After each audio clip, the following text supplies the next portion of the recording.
Now I've got big news for you. You know how I've talked before about my sleeping mask on this? I had a sleep test and CPAC. CPAC, that's right. CPAC. Is that the brand name? Or is That's a really good question. I've got a ResiMed one. But anyway, I went on the project last week and name dropper.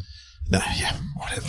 Project. And I talked about my CPAC and because I do stand up about it now, which has been very good for my stand up. And got an email the next day from the ResiMed company and never say dreams don't come true because they want me to be an ambassador for CPAC. But hang on. They want me to promote. Well, I haven't talked money with them yet, but I'm doing it right now. They're not going to pay you anything. Oh, that's initially. You know what you think when you think medical stuff? You think small company. Yeah. They're worldwide. Just dad and mum just sending out the CPAC machine. They are $1 billion worldwide company. $1 billion. Don't underestimate medical equipment. That they have a lot of cash. So they have a lot of coin. With some good dollars, probably. Except a friend of mine was asked to be the man who couldn't get an erection. Man. Oh yeah. He goes, I'm not doing that. I'm going, it's a lot of money. Yeah, I'm not doing that. I'm not being. I do that. But this is the thing. Like, when I tell everyone in the audience at stand-up gigs I've been asked to be the ambassador, people all clap. Why? I think it's a good thing. Like, hang on, that's not good, guys. What's next, Viagra or adult nappies? You know, like. And so then I say, so what do you have to do? And the guy at the company says, you just got to promote it. And then if you see anyone who's potentially a customer, give them the hard sell. So that's when I was looking at a fat guy in the audience. I go, Gary, you want to talk to me? Yeah, try this. Yeah, it's like the, hey, you look a bit, it's a classic ad, isn't it? Hey, you look a bit tired. I do, Dave, I'm really tired. What? What's the problem? Just can't sleep properly. Yeah. Well, you need a CPAC. What do you mean? Surely you've been asked to be the ambassador for, I've been the ambassador for bowel cancer was one I did for a while. I had to do an ad where I was sitting on a toilet. Oh, no, you didn't. Oh, I did, but I said, I'm leaving my pants on. I've got some standards. I was reading a paper and I went, hey, everyone. It's Dave O'Neill here. No, I never saw this. No, I think it was only New South Wales. That's one of the reasons I did it. I don't go to New South Wales that often. Yeah, I did that. But then my best one was that I was I think it was Caitlin used to describe it as I was the face of fat. So an oil company came to me and wanted someone to promote their cooking fat for fish and chip shops. And they wanted someone to appeal to the fish and chip shop owners. That was me. So I used to be the face of fat. I used to be on their newsletter. I did like ads for them and stuff. I read the face of fat. I don't know whether it's rumoured not to be true, but that McDonald's fat from their chips helps baldness. Oh yeah, they said that it didn't, but I think the product in there does. But I think that'd be quite a good thing if you're at McDonald's. I'll have some a Big Mac, some fries, and some hair. Thanks very much. Well, Ron McDonald always had very good hair, so get a bit of hair like him. So you've never been approached to be the ambassador I'm just trying or to think. the spokesperson for something? You would have, yeah, for sure. Do. And Ross McCoy's been approached for a bit. I wish a lot of bush issues. Yeah, a lot of rural ones. Oh, it's terrible. I just need my email to. This is the thing, though, is that you look at it and you just go, oh, no way, and then you forget about it. Well, the reason you don't do it is because it's a lot of work. Yeah. You're not just giving your name. Yeah. You've got to go do live appearances. You've got to do television interviews. You've got to do radio interviews. You've got to do it's not. Someone asked me about Saab once, or Saab or some company, because people like Vince Colosimo, they get a free Saab for a year and just to promote. And I said, so, but what do I have to do? Oh, you've got to appear at the races 3 times. You've got to go to these lunches. No such thing as no, thanks. Free lunch. Yeah, and then you get, I call it the Santa Claus clause. It's like, how we gave you a free car? Can you do Santa Claus at the Christmas party? Yeah. Well, we did give you a free car. You can't say no. So I go, you know what? I'd rather pay for my car and you leave me alone. Exactly. So it's not as much, hey, showbiz isn't as all it's cracked up to be. Anyway, while I've got you here, are you interested in the CPAC or? Well, I think I do saw on occasion, but when I had my nose You're not fat though, so look, when I went is that something that would be the problem? Would be that you? It's a lot of fat people get them. That you actually. I don't want to say this, but you nearly die. Yeah, when you're sleeping, yeah. And it tends to be overweight men. So it's like, seriously, going to get your CPAC is like going to the Krispy Kreme shop at the airport. It's like a line of fat blokes. Because the nose closes over? Yeah. The throat closes and over. Then he goes, yeah. And you have no recollection of it? None at all. So, and now how's the CPAC Well, going? it's getting better. I'm getting used to it. But the thing is, someone did tell me about this. You fart more because it's blowing more oxygen in your mouth. So there's a lot of good things about getting a CPAC, Glenn. We're in a small There's studio. no sex with your partner ever again, and you fart a lot. Are you interested? Oh, here comes the music. Hello and welcome to Somehow Related, and now please welcome your hosts Glenn Robbins and Dave O'Neill. Anyway, you're welcome to the program. Glenn Robbins. Program, not program. Podcast. It's on the BBC. It'll be a program. A program. My name's Dave O'Neill. I'm a CPAC ambassador. Hello. Unofficial. Do we have any listeners in the UK? Yeah, there are. There are some. Hello, I Gov. haven't been to the UK for a while, but I've got a bit of a hankering. I'm going soon. I love it. I love the UK. When I first went there, I remember it was like visiting my cousin's place. Everything's a bit familiar. Yeah. Hello, Gov. Can I have that? Hey, Gov, you all right? Here you go. Oh, it's exciting. Yeah. It's a good place. So, somehow related, Dave O'Neill, CPAC sponsor. CPAC. Unofficial ambassador. Unofficial ambassador. If I'll I let you see know. you doing some Ad? Yeah. Infomercial? Well, then again, pays the rent. It's not, you're not hurting anybody, you're helping people. Yeah, it's right. I did do one for the Christian Television Association, but that was not an ad for the Christian television. They're always weird, those ads, aren't they? Yeah. They used to be weird. I used to do jokes about them in the 90s. They're not on anymore, those ads. Yeah, There'd always be like something really obtuse or obscure, and then who would get closer up and would go, Jesus is your friend. Like, oh my God, what? I remember a great sketch on Full Frontal that had Eric Banner walking along as like a pointer bogan, and he saw a priest and he goes, excuse me, mate, I saw one of those Christian television ads last night and I think I'd like to know more about Jesus. And it's got the unexpected or unbelievable. Excuse me, mate. Okay, let's get the topics. We get two topics and we're going to work out how they're related. Here we go. Santa Claus and magic mushrooms. Okay. Two things that I used to believe in. Well, Santa I can say, and as the magic you know, mushies. You play Santa. I'm celibate. Celibate? Celibate means you don't have sex. I know, but in terms of drugs. Oh no, you're a clean skin. You're a But have you ever had magic mushrooms? Oh no, never. I was in Bali recently, and I was walking on an island off Bali, and there was like you could buy them. On pizzas and stuff, can't you? Yeah, and you can have a smoothie. Oh, yeah. And I play golf with a psychiatrist who. I play golf with a psychiatrist. I'm making that very clear, okay? Yeah, right. Not that it's a bad thing to see a psychiatrist. No. God, these People days, need it. People need it. Yeah. What was I going to say? And he was saying one day we might all do it. Why? What, your golfing crew? Yeah. You and why? Because he said it's an incredible... He's like Timothy Leary, you know those LSD guys who believe that it opens up the soul and... Yeah, gets I mean, your people say, spirit going. you know, the research shows that it's within the top three things of experiences in people's life when they what? Do it. Yeah, I'm not lying. I've done them. You've done it? Of course. Well, I grew up in the outer suburbs, and you know when you're like interesting. 17, 18, I've never met that many people who've done it. Magic mushrooms. Oh, yeah. You ever been to a comedy room? Ever talked to the other comedians? Okay, now I'm interested. So when we lived in a shared house, my older brother Mark. He used to grow marijuana in the backyard, right? Yeah. That Dad would water. Yeah. But unknowingly.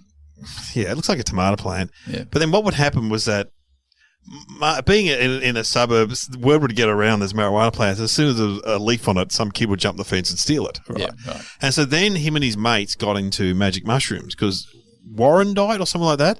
They would grow, but you got to be careful picking mushrooms. Yeah, but he had some mate who was so-called expert. There's always some stoner. He knows. Yeah. Yeah, man. That is a good one. They're the blue tops, man. Yeah. And so he would get these mushrooms and dry them.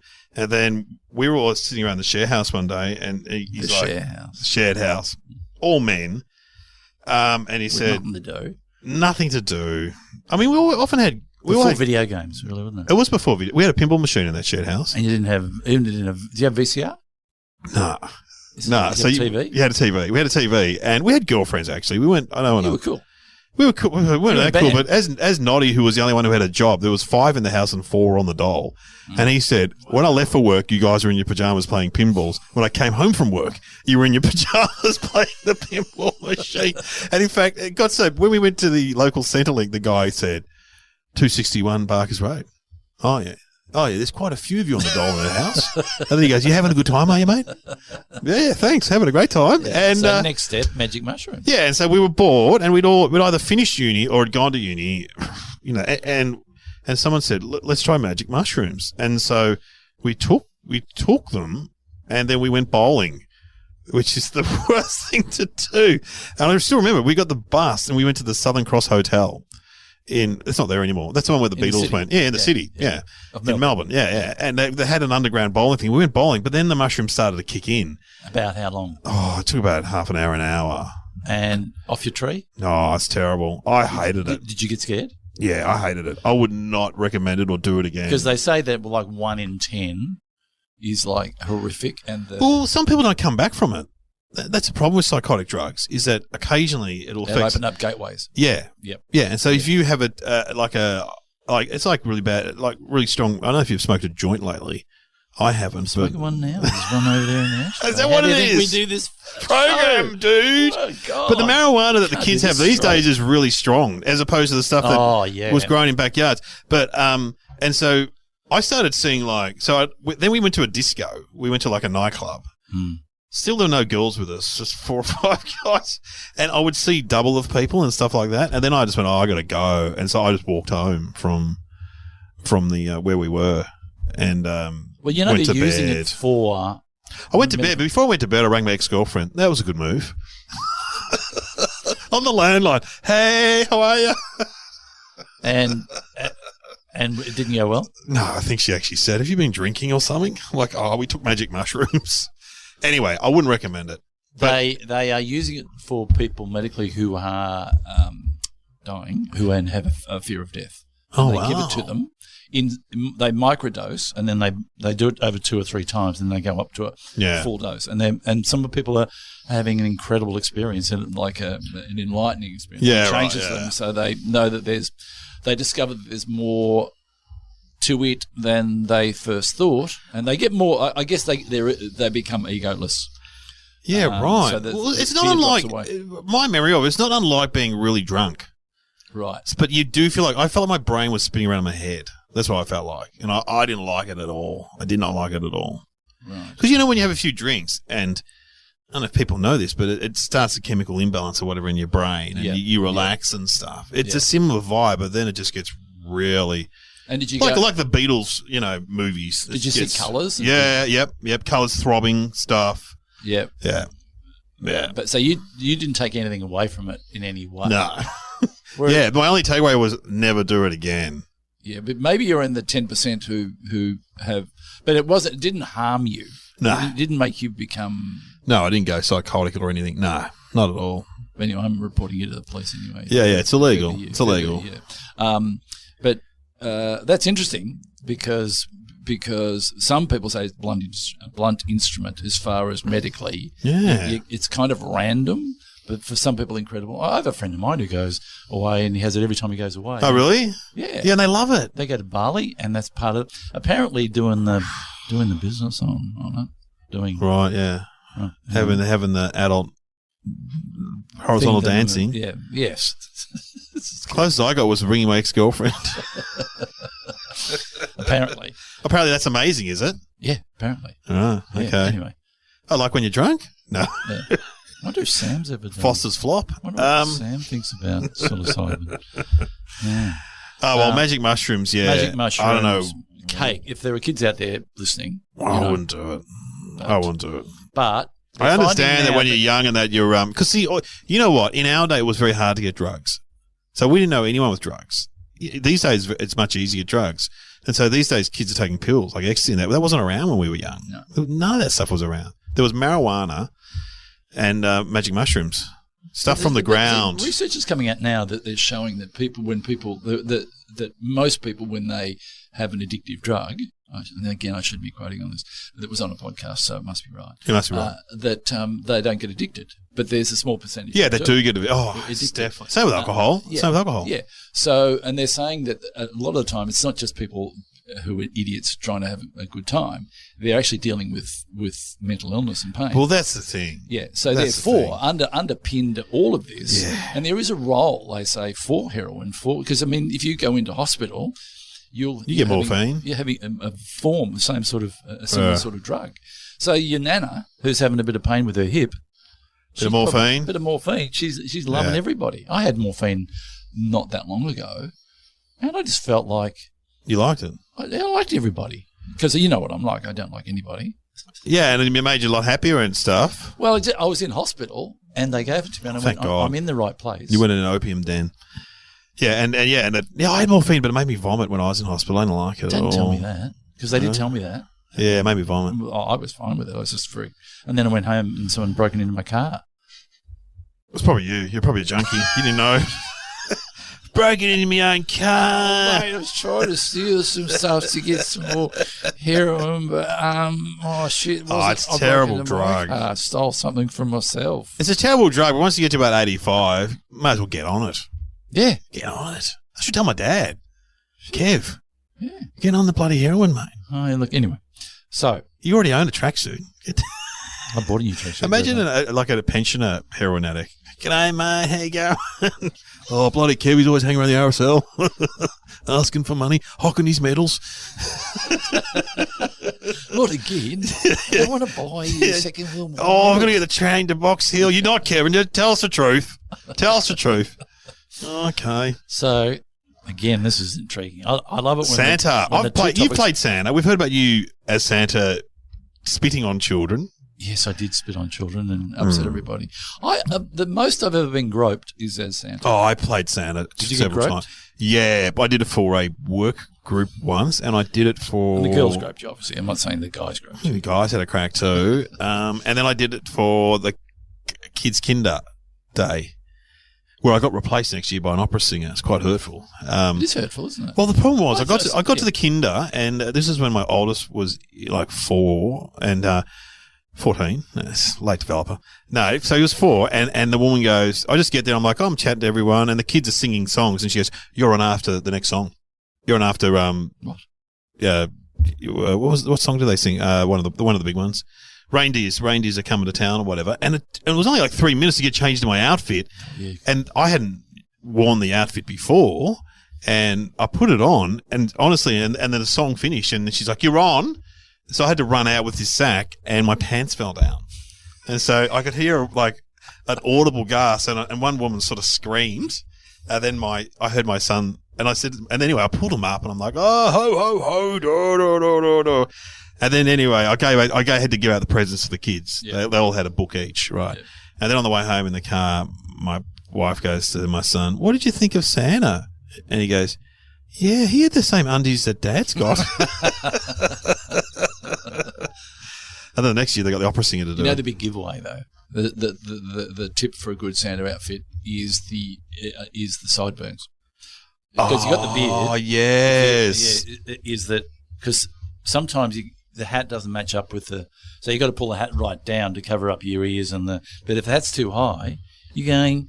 You're the girl that works in. You're the dishwasher who works in the back kitchen. We had my mum's nursing home the other day. She came out, and I'm going as Santa. Yeah, it's a bit early. Oh no, I want to say other day, last Christmas. Yeah, right. They had a female Santa, which is good. That's cool. There should be more. Well, I went to Santa school once to film a story or something to do a report for some show I was doing, and it got really heated because.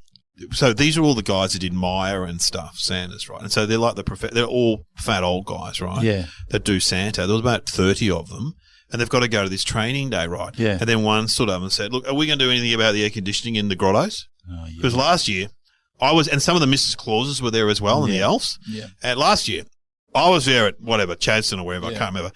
And I just had one fan, and I'm working 8 hours, and it's incredibly hot. And then one of the Mrs. Claus went up. Yes, that's right. We need it. And they had this big. They had a big like fight about it.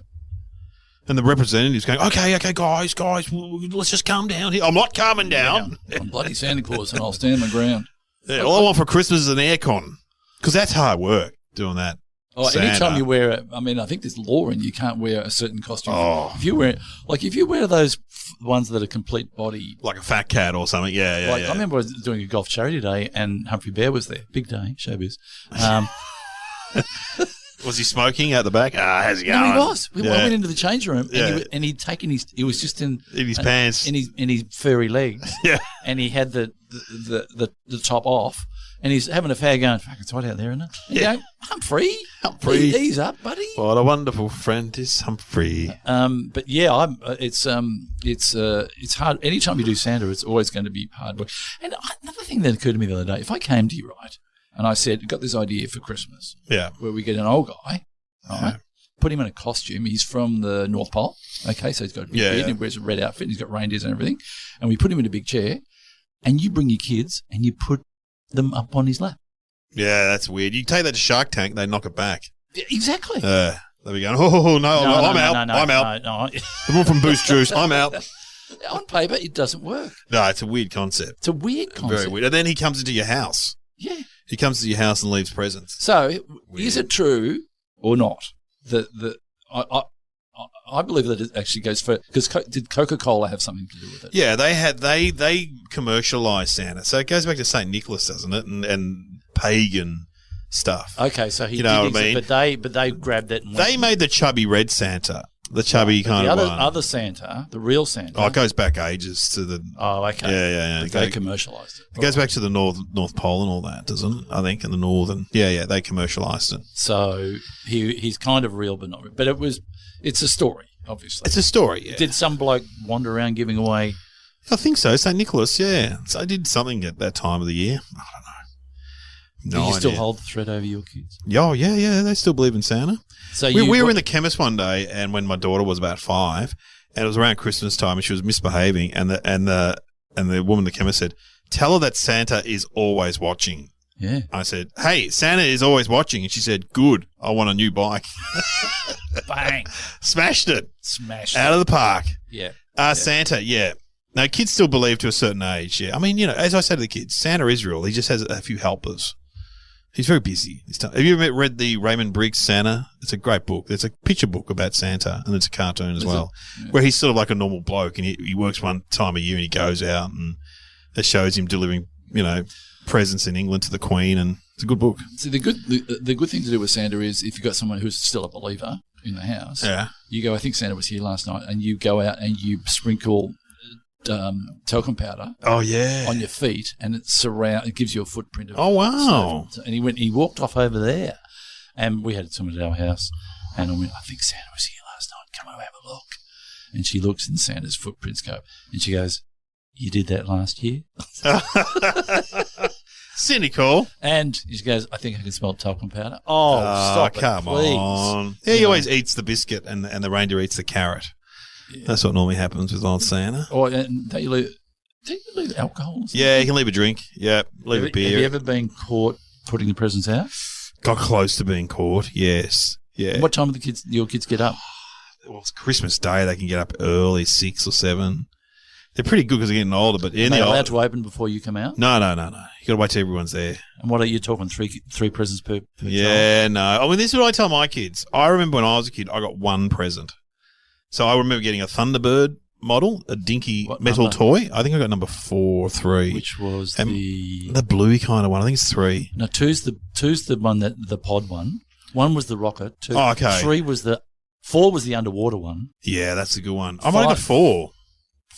Anyway, my brother would get 1 and I would get the other one, and that's all we got. And we were happy with that. Yeah, that's right. Nowadays, I look at all the stuff. I'm like, oh my God, look at all this stuff you kids get. Yeah, but spoiled. But you talk to your parents. What did you get for Christmas? I used to get an apple. Yeah, an orange. Yeah, a bit of coal if I was naughty. Yeah. This year I got apple and some grapes. Oh, good year for you. And my dad used to get like a bottle of beer or something. Oh, really? It's just like big deal. Yeah. So, but it's just, I don't want to complain about that. It's just these days they get everything. They get everything. Everything. Bloody, gee. Anyway. All right, so what are we thinking? Have you got an idea? Santa. Santa and magic mushrooms. All right. I think I've got something. I think I've got something. Okay. Well, can we have some Christmas music? Some kind of Christmas music.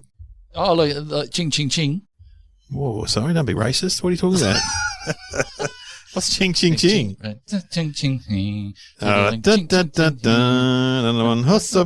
some kind of Christmas music. Yeah, there will be some generic Christmas music. But does it make you feel weird when you hear Christmas music and it's not Christmas? Yeah, it does a bit. But I don't know, is there anything... What about something psychedelic?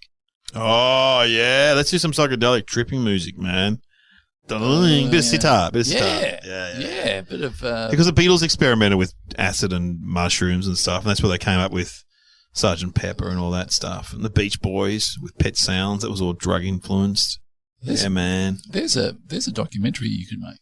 Oh, it's probably been made. And music made in terms of drugs. Yeah, that's true. Well, and then there's heroin, like with Nirvana and bands like that. It was, yeah, interesting. If there's a difference in the music styles of the heroin person opposed to the acid person. I've got so many things I need to try before. Oh, this should be on my bucket list. Yeah. Do some magic mushrooms. Take them and we'll do a podcast. It would be interesting to do a little documentary where I go, okay, I'm going to do it, and you can film me. Yeah. Would it be interesting? It would be interesting, but often people freak out. Well, you have, you do it now. If you do it medically, they have someone with you. You go to a place where you go, okay. Yeah. And you sit there and you go, okay, I'm freaking out. Okay, now you've turned into a dragon. You go, I'm not a dragon. I'm your friend here holding your hand. Maybe do your other one. Just do the hang glider first. That's another bucket list. We go on a safari. Yeah, shoot an elephant. Charming stuff that people have on there. All right, got some psychedelic music.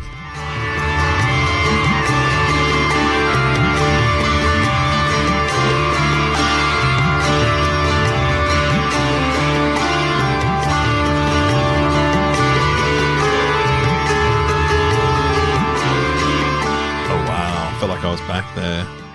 Pretty psychedelic. All right. Well, close your eyes. Yeah. It's not a bad. You can. That that a lot of the time you're not with drugs. You're not actually taking the drugs. You're releasing the drugs within you. Like with ecstasy. Tell me if I'm wrong. I think that what it does, it releases a whole stuff lot in your brain. Yeah. A whole lot of serotonin. Right. Yeah. So you get this big flush of feel good, but then you go into serotonin debt over the next couple of days. You come down, man. Maybe it's like a dam or something. Maybe it holds back this. I don't know. But you're only releasing what you do yourself. You come down from the drug. The brain chemistry, it's got a lot of goodies up there. What did Marilyn Manson say? I say no to drugs, but they don't listen. The greatest quotes. Okay. You have a crack, and then I'll have a crack. Go for it. Mine's pretty broad. Yeah, go on. But I just reckon that there was a Saint Nick, and he took some magic mushrooms, and he came up with it. Because you think about it, flying around, reindeers that can fly. Yes. It sounds like something where you take something where it's a good, like giving away gifts. Gets a little bit, has some magic mushrooms and come up with this great story, and Coca-Cola gets hold of it and goes, oh, that's fantastic. And we'll put him in the South Pole and he'll fly down and the reindeers can fly. How'd you come with that idea? Yeah, that's fantastic. It's like the guys that did HR Puffin stuff, those guys. Well, you look at that that's stuff so and you go, all in the Night Garden and the Teletubbies. It's so trippy. What's the classic movie with the Wizard of Oz? Wizard of Oz. That's got to be some shit going on there. There's no place like home. What about Picasso's paintings? Got to be some shit going on there. Yeah. Seriously. I don't want to be judgmental, but seriously. What about Russell Coit? Oh man, they're off their trolley. And seriously, all you got to do is take the pill and go, jot these ideas down. Yeah. Here's my next song, painting, whatever. No, that's the problem though. When I used to smoke marijuana and you'd write down a comedy idea and you wake up the next day and they were always bad. Yeah. Be like, Orange Tram on Phillip Island. Like, what does that mean? That's not even funny. And you'd be sitting around with your mates pissing yourself laughing. Oh, this is good. Well, you know what? That's very similar to what I was going to say. I was going to say the man who designed Santa at Coca-Cola was on the Magic Mushies. Oh, okay. Well, that's okay. Okay, we'll have it. Because it does sound like it. It does sound it. All right. Well, let's get the answer. What is the answer, Sam? Hundreds of years ago each December in Serbian and Arctic regions, shamans dropped into locals' homes through their chimneys with a bag of red and white magic mushrooms. One effect of the magic mushrooms was a sense of flying. The shamans said they would then fly to the underworld, seek advice and return with the knowledge to pass it on to locals as a gift while sitting in the tent. In exchange for the knowledge of the underworld, locals would provide food for the shaman. It said that he would often arrive on a reindeer-drawn sled, and the reindeer themselves were also partial to eating the mushrooms which grew under conical pine trees. The shaman would often share the magic mushrooms with the families they visited. This northern shaman figure visiting yearly to give gifts and trip out on mushrooms, believing he's riding a flying sled, is very close to the modern image of Santa Claus. And there's a great video about it in the show notes. Be sure to check it out. Wow. Santa giving out magic mushrooms. Imagine getting up, get your present. I got my Thunderbirds. I got a new bike. Hula hoop. And I got this mushroom. And That's right, now. I'm going to eat that. I'm going to tell you what, that's going to make Christmas dinner much more. Well, when I think about it now, when you look at with Santa and you see all those old pictures of Santa and his office, there's always mushrooms in the pictures. Yeah. That red and white colour scheme. Now, are the magic mushrooms red and white, or is it? They're often the real. Oh, well, I think they're different in different hemispheres, but one's a bluey brownie, I think. But Santa is red and white. Yeah, so they've taken. He's got the mushroom colour scheme, which is interesting. The northern hemisphere traditional mushroom is red and white. He's giving it. He must have known what he was doing. Yeah, he must have known that he's given stuff that's going to get the kids off their tits. You have been listening to Somehow Related with Glenn Robbins and Dave O'Neill. What next? Easter Bunny's going to be giving out heroin? Bloody hell. What a shock. Well, all these things have their place. Yeah, I suppose so. If you're going to feel pretty good, Christmas isn't a bad time to do it. True. And also help the parents, because it's a very stressful time. You've got to get the turkey on. Yeah. People coming over. If everyone's on the mushrooms, it's just like... come over to your place. Having Christmas dinner the other day. Oh, mate. I am flying. Where is everyone? They're outside in the backyard lying in the grass. Yeah. Just staring up. Anyone want any turkey? Then everyone get the munchies and all come in and eat it. Well, that's interesting, because it's something that's something you can talk about. Yes. To Nana at the Christmas table. Yeah. And say, Saint Nick used to get magic mushrooms. Do you want to have this little tablet? Well, maybe next family Christmas I get my brother to go back to Warrandyte, or where he used to go, and identify some mushrooms and bring him along and share them out. And say, this is a Christmas tradition. This is a forgotten one, but we're bringing it back.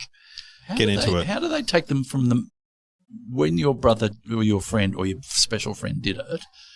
He let them dry, and then you just ate the mushroom. Yeah, we just ate them.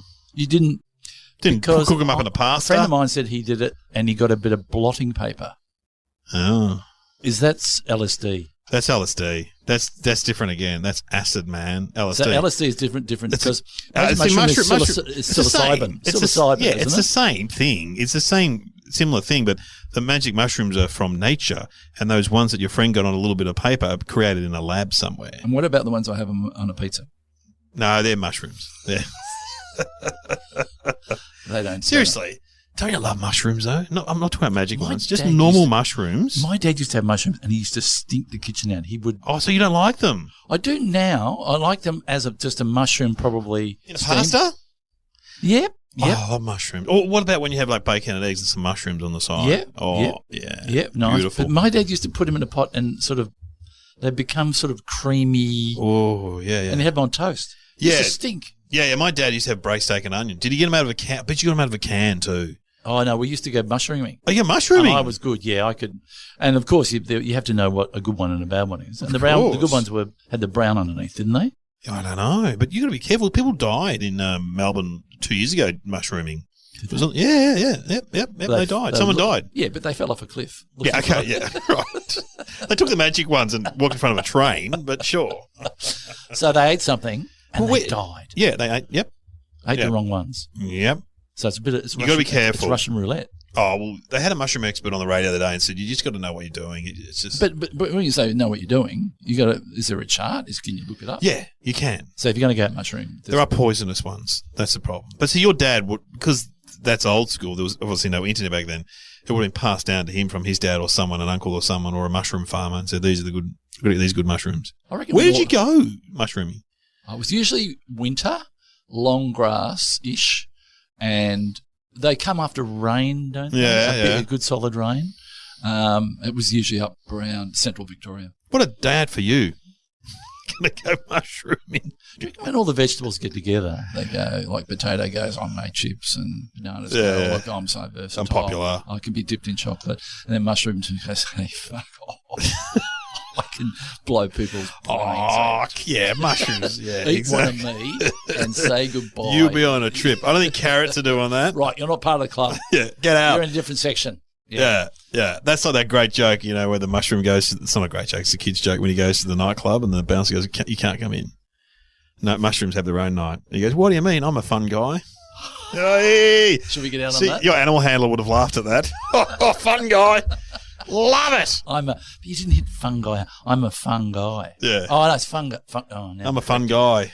Correcting Dave O'Neill on his delivery. No. I didn't know. That's all right. That's cool. Like the other one with a bit of string tries to get in. What is it? Afraid not. I'm afraid not. Oh, God, they're the worst jokes ever. That was not in was that in like a cracker or yeah, they're like Christmas cracker jokes. Yeah.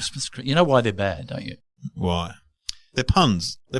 Yeah, they're bad because they unite people. Everyone is united, not in the humour, then united in the badness of it. So true. If you go, oh, that's a bad one. I got a worse one. Yeah. So you come together. Rather than I did the joke and I didn't get a laugh, you go, how bad is this? Yeah. Or you go, guess it. That's why this podcast is so popular.